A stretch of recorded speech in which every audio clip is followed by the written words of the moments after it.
Hello, my name is Kuba Kucharski and this is the Dev Team Project, a podcast exploring methods, approaches and skills needed to build great engineering teams.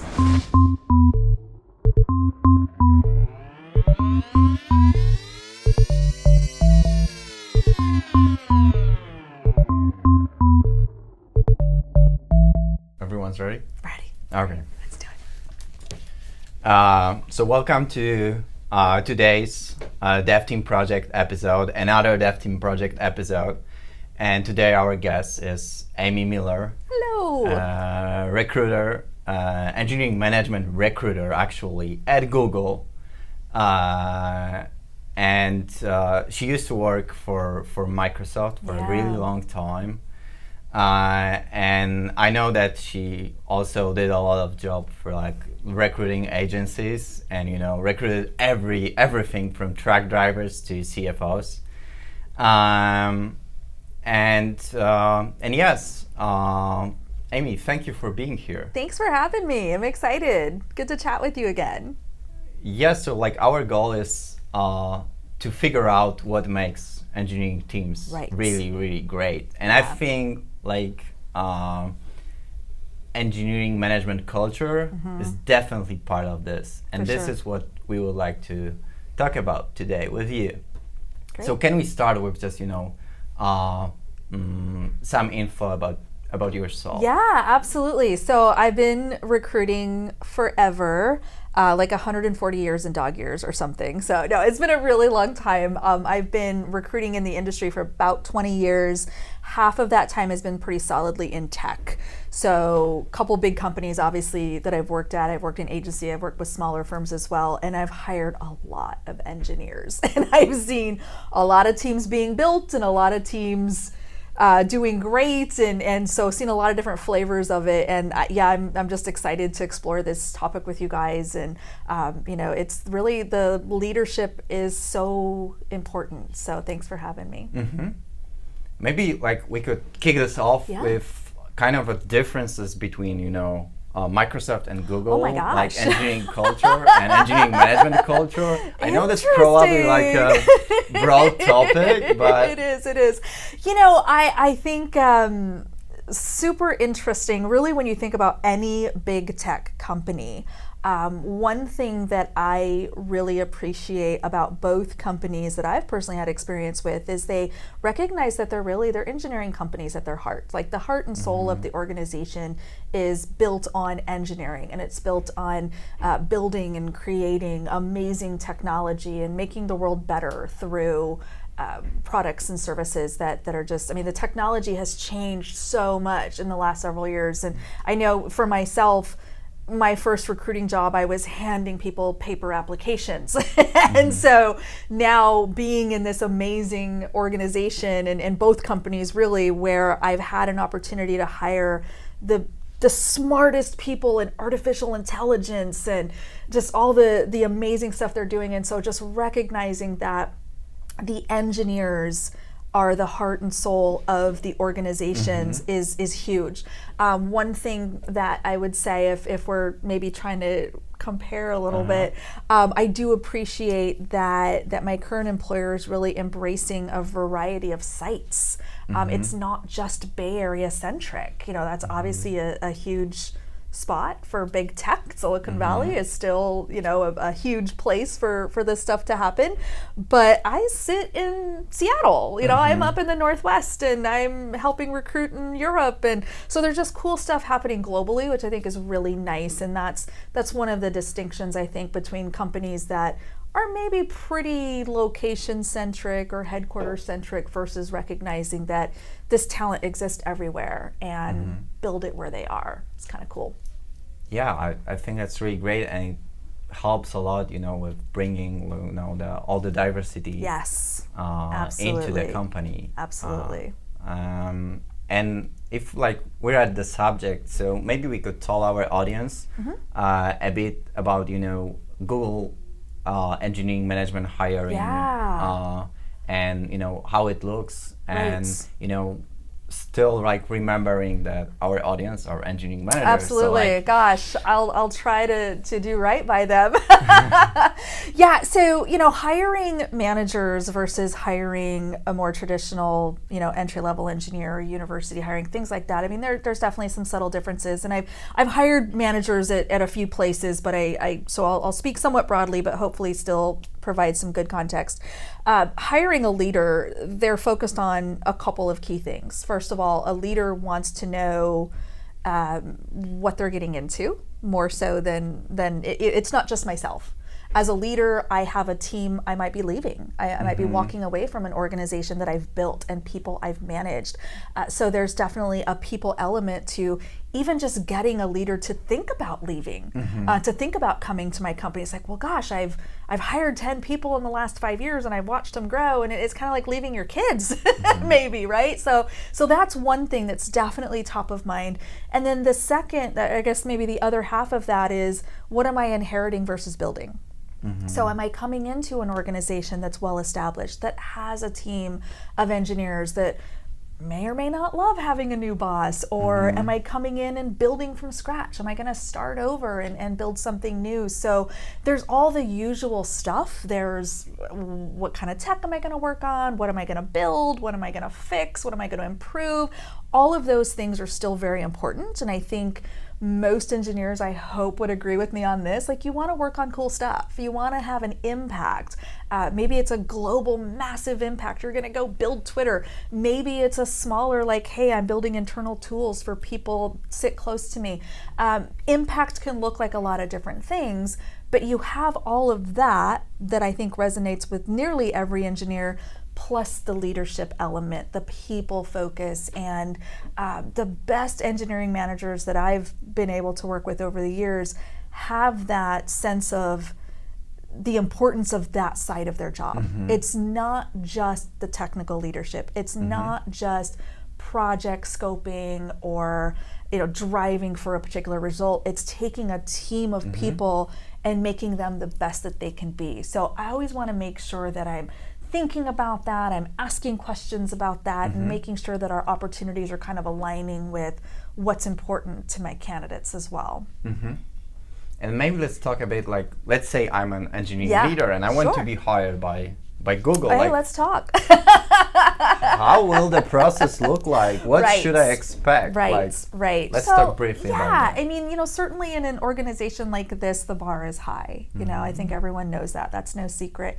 A couple key things that we look for are the technical expertise and aptitude, and then the leadership stuff. So we kind of talked about that, but we're really still vetting both sides very carefully. We are looking for those strong signals that, hey, this person's been an individual contributor and has been a strong engineer and has written great code, developed great things. So that's important, but we're balancing that with the leadership stuff and people management and growth and development. So I really, as I'm thinking about the people that I'm hoping to talk with and hoping to convince to maybe enter into this, be my candidate, I kind of want to see both sides of that. I really, they're both equally important. It's really hard to say, well, hey, I don't need this piece, I need that piece, because we really need it all. We need that great blend of just technical strength and the soft skills on the leadership side. And a great question is, how do you evaluate those? Like, how do you evaluate like leadership skills? You just get to talk to a person several times. For sure. How do you know? Yeah, that's the problem with interviewing. No matter where you are, no matter what you're looking for, no matter what the question is, it's a lot of it. It can be a bit of a leap of faith. We can prove some stuff. Can you write code or not? That's pretty clear, right? You can stand at a whiteboard and knock it out, or you can't, or you can show that you've built this or created that. Leadership is a little trickier because it is a lot of just anecdotal, behavioral type stuff. Tell me about a time when. And so I really look for those stories. Tell me about, who was the last person you promoted? What would that look like? When have you had to maybe let someone go or redirect someone if they weren't being successful in their current role? So we're kind of looking for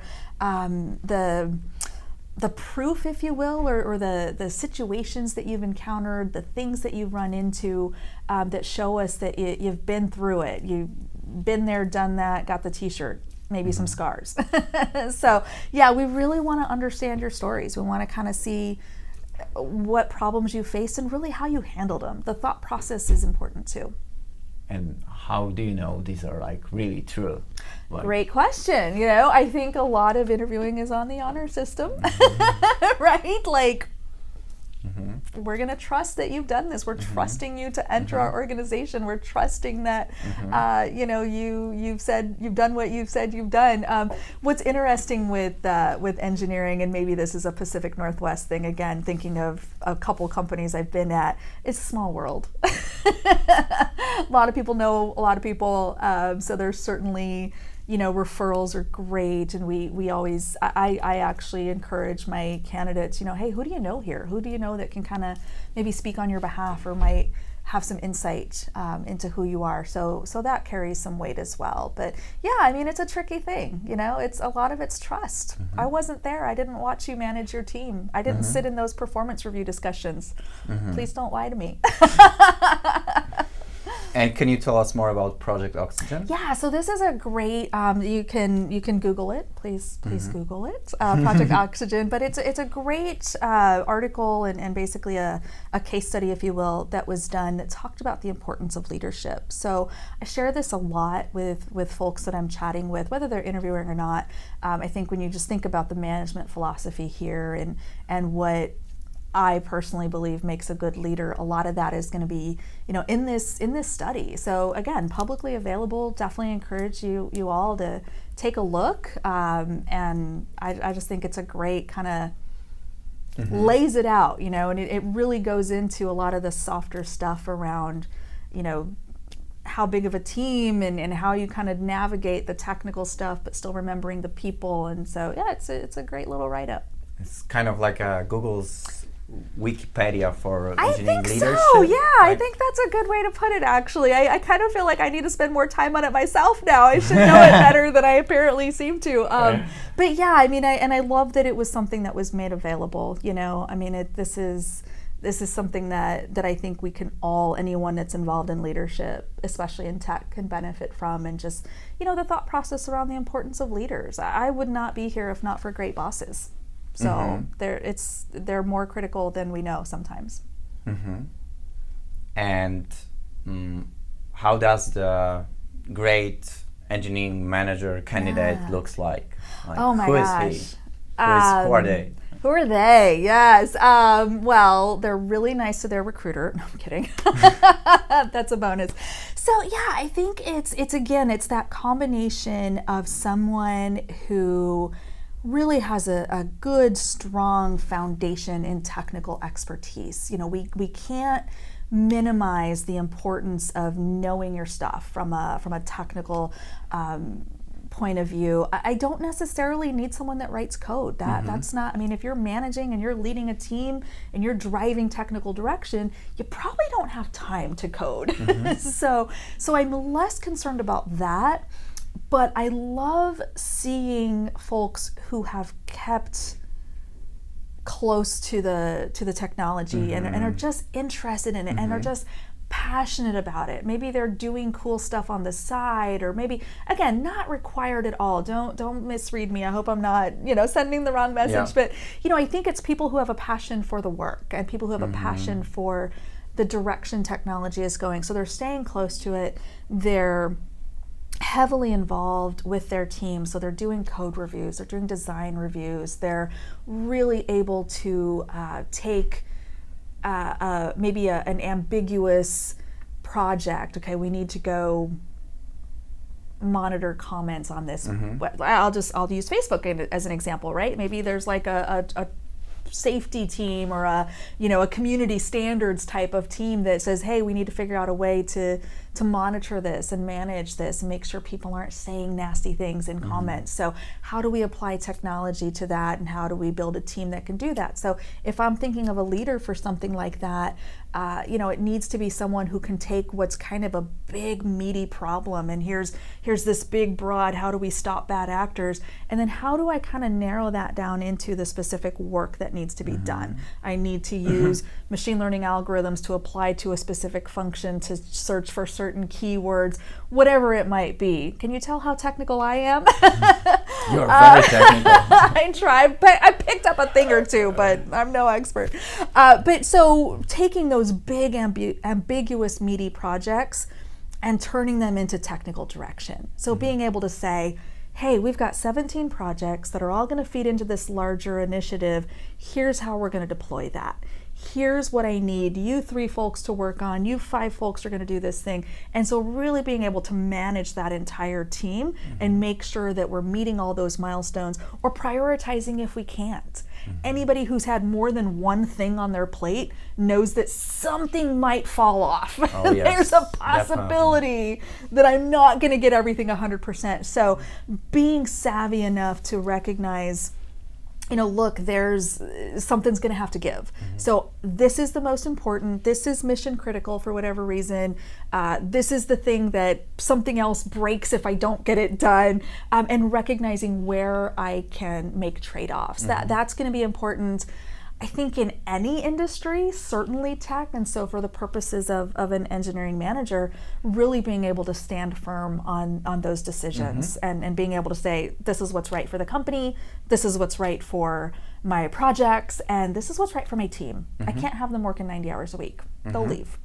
But you started with, I don't need you to code, but I guess you need them to be able to code. Like you need them to be coders, like software engineers in the past. For sure. I think that's a critical thing. At least, the hiring that I've done in the last several years, I would say it's difficult. I certainly don't want to say impossible, because what do I know? But I would say it's difficult if you yourself don't have that foundation.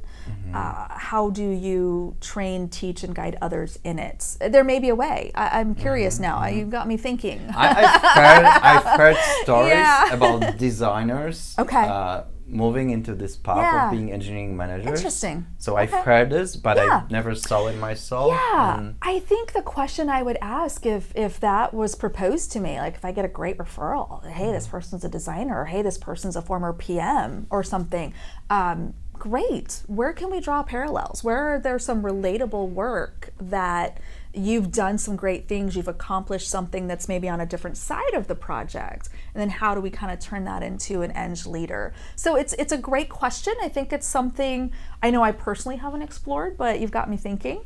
But yeah, I think for the most part, the ones that I've seen be successful, again, even if it's on the side, even if it's just something they're passionate about, just being close to that software development life cycle is definitely a great background. I'm asking this question because I wonder if this would even fit within the Google process. I don't know. I guess the part of the process for hiring engineering manager is like a technical interview and probably asking them we do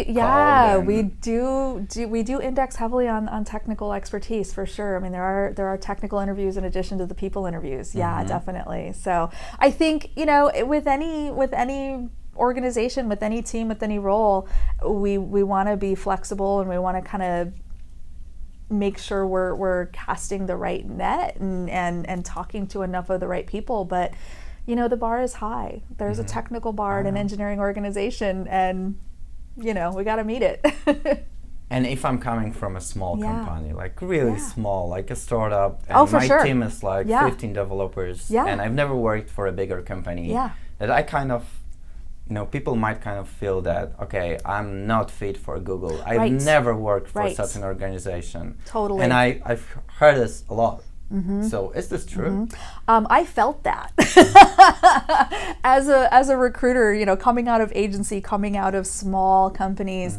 The company I worked at before Microsoft was about 1,200 people, and I think I hired 200 of them. So I said the same thing to myself. I will never work for a company like that. Google would never want to talk to me. I have no idea how that works. There's probably politics, and those people are so smart and so much better than me, and somehow stumbled my way into Microsoft. I still don't know how I got there, but I'm grateful for that time. And even the same thing coming to Google. I still, even after so many years at Microsoft, I felt like I'm not good enough for this. Like, that's a bunch of unicorns, and I'm kind of more of a donkey. It's stubborn and everything. But, the reality is, like any other company, we're made up of people. And people come in all kinds of forms and experiences and knowledge and just everything you can think of. And so yeah, I'm proud to say that, hey, my company hires the best. We have strict, criteria and a high bar, but we really embrace this diversity of experience and people who are coming from startups. And what I love about candidates from startups is they've often had to carry a lot. They've done it all, start to finish. There is nobody helping you. There is no massive infrastructure for you to rely on. And so I kind of feel like there's a scrappiness almost. And I think of myself like that as a recruiter too. Like, I was used to doing a lot of the heavy lifting. And I think in some ways, it actually made me better at my job. Because when I did get into a larger organization that had infrastructure and had things to help me, I was grateful for it and I was ready to take advantage of it. So I personally love candidates from startups. I love candidates from anywhere. But, I think there is definitely, it's a different skill set, and it's kind of a different scrappiness that resonates with me. Totally. Sense of ownership, sense of pride in what I've done. Like, I built this. And I love telling candidates, like, hey, if we're hiring you for a specific thing, hey, here's a button, you can go home and show your grandma, like, look at that, I made that happen. You click that, that was my team. Like, that's cool. So I love people from startups or self-employed, or people who've, again, even going to the side stuff, like, hey, I published 16 apps on the iOS store. I mean, I love that stuff. It's just this innate, self-driven, self-motivating kind of drive that it resonates with me. It's because I'm like that too. Okay, so let's wrap up this Yeah, part sure. for engineering Yes. managers that would like to, go to Google. Call me. Or just, curious about this. Yeah. And let's talk about, cooperation between Right. you, like recruiter of engineering managers, and, engineering leaders inside Google. How it looks like. For sure. So yeah, I mean, I have a specific partnership with one of our product areas. I personally work with YouTube, which I love. Great organization. So I do work in that kind of that small vertical, that little tiny piece, or whatever, horizontal. Anyway, I work with that section, right, of leadership, which is kind of small when you think about the whole of the team. And, managers, which we kind of talked about early on, it's high touch. I mean, these folks have any number of options. All the big competitors are hiring them. All the startups are hiring them and giving them big fat titles. So, there's a ton of opportunity. And so for me to talk them into coming into this crazy process with me and considering a company like this, especially when there's so much like, oh, I think I already know about you guys, or I think, the process looks like something totally different because my friend said, there's a lot of myths that we have to kind of bust and try to undo. And there's also, and you kind of alluded to this, about just the fear, like, can I even get into someplace like that? Is that even... is that somewhere I could be successful? Would they want me? And so the partnership with my leaders and my hiring managers and my team members is critical, because they've been there. They're able to answer those highly technical questions that I can't. Not a technical person, believe it or not. They're really able to champion for our candidates and for our prospects, like, hey, this is a great place to work and here's why. Or you might have questions about a specific process or a specific team, or, oh gosh, it's a giant corporation now. How do I navigate that? How do I get visibility if I'm, again, coming from that startup that we talked about, and I'm used to being, secondhand to the CTO. Why would I want to come be one of 10,000 people? Well, let's talk about why. Because you get to work on world-class stuff that affects people all over the globe. So my leaders in partnership with me, are really able to provide some very specific, honest, true detail around that, because they're living it every day. And a lot of candidates, and we kind of touched on this earlier, they're smart. I mean, they you're not gonna pull it. You're not gonna pull anything over on them. You know, I mean, they're talking. They're hiring themselves. They're working with recruiters in a different capacity in their own companies. You know, far be it for me to think I'm gonna outsmart somebody. Exactly. Great word. I can't even think of the word, so I'm certainly not going to do it. But so having my hiring managers really be partners with me is critical. It's so important, because I need them to sanity check me. Am I asking the right questions? Am I looking at the right profiles? Am I kind of vetting for the right things that matter to you? And then also just the credibility of having that person that's willing to jump on the phone. Hey, let's 15-minute coffee conversation, and we can talk about some of the early stage questions. And then also even getting through the process, even when it's time to make an offer to someone, right? An engineering manager, which we talked about early on, they care about what they're going to work on, who they're going to work with.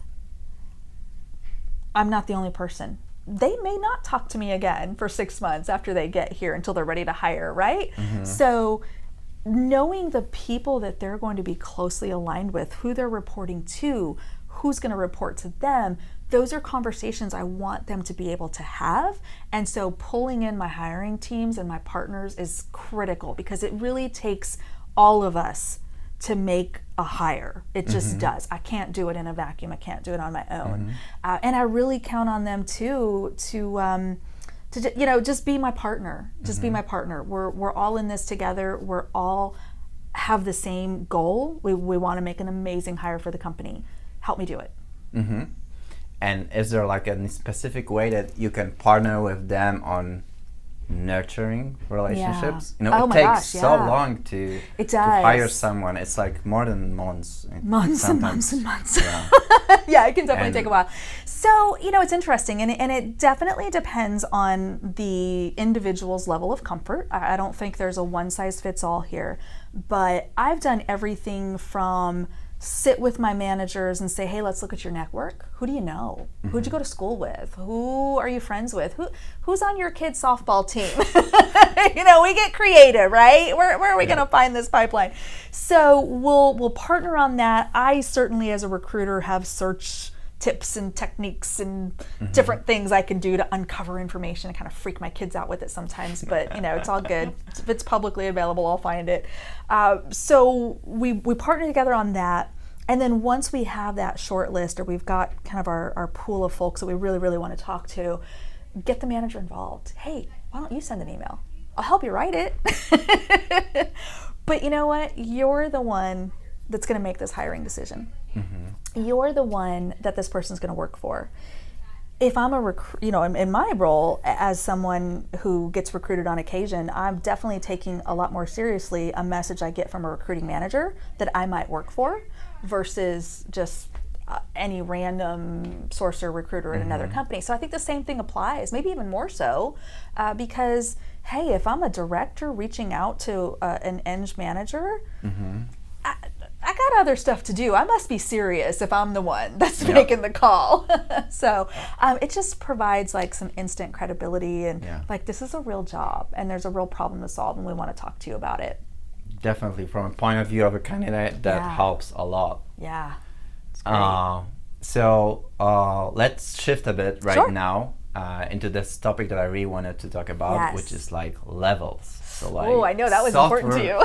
Software engineering ladder. I know some folks out there are aware of this, but there are like a lot of people out there that they believe in some myths about it. There's a lot of misunderstanding around it. So what is this all about? What is it all about? Okay, so a couple thoughts on this. I'll share just personally, because as a candidate, having been there, I was very salty when I found out my level going into Microsoft. I thought, wait, I've been doing this for a long time. What do you mean I'm a level such and such? And I was like, what is this? I learned very quickly that The numbers, I don't want to say meaningless. I feel like that would be the wrong word. But it's interesting, the mental gymnastics we put ourselves through. And what I learned, though, was that, hey, this actually, the number is not as important as the expectation behind it. So when I came in and thought, oh man, I'm at like this junior level, so to speak. That's not what we called it, but that's what it felt like to me once I got in and saw the chart. I felt bad, and I felt like, man, do they know what I can accomplish? Do they understand what I can do? And then when I started looking at the expectation and saying, okay, so when you're going to review me in 6 months, I need to be able to do, oh, now I get it, because I was coming into a very large organization that had a lot of moving pieces, and I, coming from small companies, hadn't had the depth of that experience and didn't have necessarily the knowledge of all the moving pieces within a really ginormous engineering org. So I was brought in at a level that not only was appropriate for the ramp I needed, but that allowed me to have a good first year, if you know what I mean. So I actually felt better after it, thinking, okay, yeah, they did have a method to their madness here. They did think about what I'm going to accomplish right out the gate, because I'm really good at certain things. They thought about the things that I'm going to need to ramp up on and learn to get promoted quickly, which I did. And so those things really put the entire level discussion in a different light for me. So I'm glad I got to experience it, because I think a lot of people look at it and say, well, I'm a level 7 at Amazon. There's no way I'm leaving for less than a 7. That's one approach. And certainly any candidate is well within their rights to feel that way. But what I would caution you is, if you're getting hung up on a number or on a title or something, dig in with your recruiter or with your potential boss or whoever it is you're talking with at the company and say, I want to talk about what this maps to. I want to talk about what the expectations are of this level. There are definitely external sites that you can go to. I wish I'll find the link and send it to you. Well, but there are sites where you can go to where folks have actually mapped this out, and you can pick, 3-4 big competitors, my company, my former company, and a few others, and see, okay, this level looks like this here, because the numbers are all different. Some have single digits, some have double digits, it's all over. And that's a guideline. But I wouldn't over-index it on it so much without asking for more clarification. I really want to know, okay, if you're bringing me in at that mythical 6, let's say, and I'm a 7 somewhere else, what does that mean? What is the true expectation tied to it? How does it affect things like my compensation structure, my growth potential? What do I have to accomplish to get to the next level? And what does that timeline look like? And so hopefully, especially as you're considering an offer and you're thinking seriously about making a career change, I never want to make an offer that someone feels bad about, and I never want to make an offer that is perceived as a step back. Okay. So these are important things to discuss, but I would really caution folks to focus on what is the impact and what is the expectation. That's what's showing up on your performance review, not your number. So like, do I understand correctly? Yeah. This is actually a framework for setting the expectations, right? Yeah. And setting clear agreements within the company. Absolutely. Every company I've worked at that has levels, absolutely. It is specifically tied to the expectation. So as a level 5 engineer, for example, you're expected to perform certain things and you should be accomplishing certain things. And so there's a whole performance review around, at every company I've been at, around these expectations. This role does these things. Did you not do it? Did you show up and get it done? Or did you exceed it? We want you to exceed. We always want you to exceed. That's clever. Exceed gets you promoted. So, one thought I would just share, for anyone who's struggling with a level discussion, or, if the recruiter maybe doesn't want to tell you, or, there's something going on that you're kind of like, I don't have enough information. Just dig into the expectations. Dig into, okay, what does promotions look like? How often do they happen? And what do I have to accomplish? Because I got to tell you, I've done, not at my current company, but in a previous company, worked with internal transfers. And what we don't want to see is people at one level for a long time. So I've seen folks be impacted in the past by maybe pushing for something a little aggressive or a little higher than we might have initially been thinking, and then they're there for years and years and years, and we're not seeing the trajectory. So just a side thought I would hope everyone keeps in mind, but we want to position you in a way that you succeed quickly, you ramp well, and you're starting a trajectory that's going to benefit you long term. But for all the people out there that in the companies that they don't have level system yet, why is this beneficial? Because often there are these systems for huge enterprise companies. For sure. That are really too much of a hassle, too much friction for smaller companies. Absolutely. And I think that makes it even more important to really index on expectations, right? I think it might be different for some startups, I don't know, but I would think that each role, each designation probably has some kind of expectations tied to it. So as a maybe an entry-level person or a more junior person, I'm probably expected to show up, write X amount of code, not break anything, and so that may or may not have a level designation associated with it, but you should know, what does it mean that I've done a good job? What did I accomplish that says I earned my paycheck and hopefully a bonus? When you are looking at the larger companies, whichever ones they may be, that is going to map to a certain level. And so it's sometimes it's as simple as things like X number of years of experience. It may be certain education. I mean, there's different things that might impact those discussions. But for me, in every company I've worked at with the leveling rationale, it's the expectations. Can the person perform these specific functions at this specific expectation? So is there a ladder levels just for managers? No. It's just engineering, right? It's so, I mean, you have managers and you have individual contributors, and they can be at the same band. So, but they just obviously have a different work. So where does the manager start in a ladder? Like which level? I've seen it vary pretty wildly. I mean, there are some companies that may have a rule that you have to be at a certain level to be a manager. It can also vary depending on even the product area or the specific team. Sometimes there's internal rules, but gosh, if it's Microsoft, it's 60 something, upper 60s. It's Google.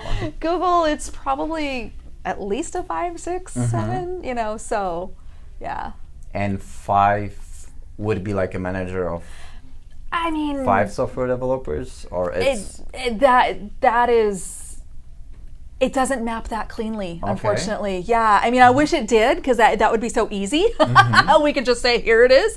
But it's really more around the person. It's what expectations does this person match? What can they accomplish? And that might be a smaller team, that might be a larger team. You might be managing managers. That's going to be a higher level in most cases, but not always, right? Because again, there's all these other variables that we look at, and it's really just about making you successful, putting you into a category, if you will, that you're going to shine, you're going to do well, and you're going to beat those expectations and get on your way to promotion.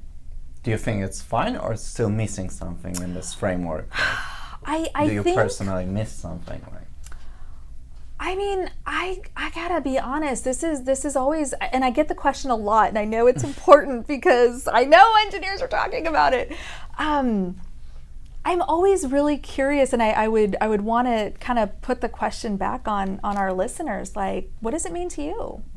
If you're coming to me and saying, hey, listen, again, I'm a 7 at Amazon, right? We'll use that example again, and it makes no sense for me to take a level 6 at Google or a level 66 at Microsoft or whatever it might be. Well, why is that? What happens to your paycheck, or what happens to your resume if that number doesn't match the way you think it should? I mean, I'm curious, and I think, different people have different thoughts on that. Every person has to drive their career in a way that makes sense. So far be it from me to tell somebody that they shouldn't care. But I know for me, and having gone through my own kind of mental gymnastics with that and thinking, I'm a level what? And really kind of being offended by it, I realized that I just don't care that much. So I want to beat my targets and get a fat bonus. That's what I care about. That's the number that matters. What is the number on my paycheck? So I mean, I think, like I said, there's definitely resources out there that will give you some indicators, or a lot of research that's been done externally that folks share. But I would, if y'all take one thing away from listening to us have this discussion, it's ask questions. Ask about impact. Ask about, how does this really matter? What does this look like internally? I can tell you, nobody cares. We don't look at that. We look at, what's the scope of the work you're doing? If you're leading a team of 5, but you're doing something so mission critical that the CEO is watching, pretty important. But if you're 2 levels up, but you're leading a team of 10 that's just keeping something awake, I mean, that's important too. But each person's going to have a different kind of emotional currency around that and what's important to them. Gosh, you're so natural at that. At interviews, I was just going to ask you, if we could leave our audience with one last takeaway. Yes, for that's them, the one. Engineering measures. Is this the one? Yeah, I know. I think this is my takeaway from working with managers for so long, at a variety of places. Awesome. You have to really know what's important to you. You have to really take the time when you take that call from a recruiter, when you say, maybe I will answer that email, or maybe I will talk to my friend that's over at that dream company. Take stock of what matters to you. It might be leading a big team. It might be working on a big meaty project. It might be not writing hours and hours and hours of code all day and night because you got to push something out. Maybe there's a work-life balance issue that you want to drive for. I mean, everybody's going to have their own thing. It's okay at this stage in your career, you've made it. You're leading teams now. You have been trusted with big, important work now. So take a minute to sit back and really pat yourself on the back and recognize how amazing you are right now at this stage in your career. And don't be afraid to focus on the things that you want in the next phase of your career. Okay, I've made it to management, leading a cool team, I'm doing really neat stuff. Now what? And it's going to be different for everybody, but as a recruiter and hopefully as your partner in getting you through the process, that's the stuff that I should be mindful of every time I pick up the phone. Every time I say, hey, there's a team that wants to talk to you. Hey, we're ready for this next step in the interview process. I need to be constantly thinking back to, hey, you said this thing was really important. You said this was the critical piece you needed in your next job. Don't let me forget that, because you have paid your dues and you have earned it. Thank you, Amy. This is a lovely note to end on. Really, I had a blast. And this conversation was really, really great. I could keep talking all day, but I know we don't have time for that. So. I know. We have our 40 minutes. We try to stick it. We will include the links to the site that you mentioned in our highlights. And see you all in the next episode. Thank you. Bye.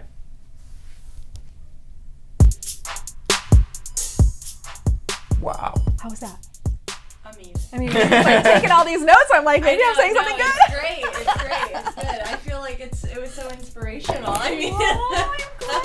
I'm so glad. Well, and it's cool too, because I feel like it also could, some of it could apply to any job too.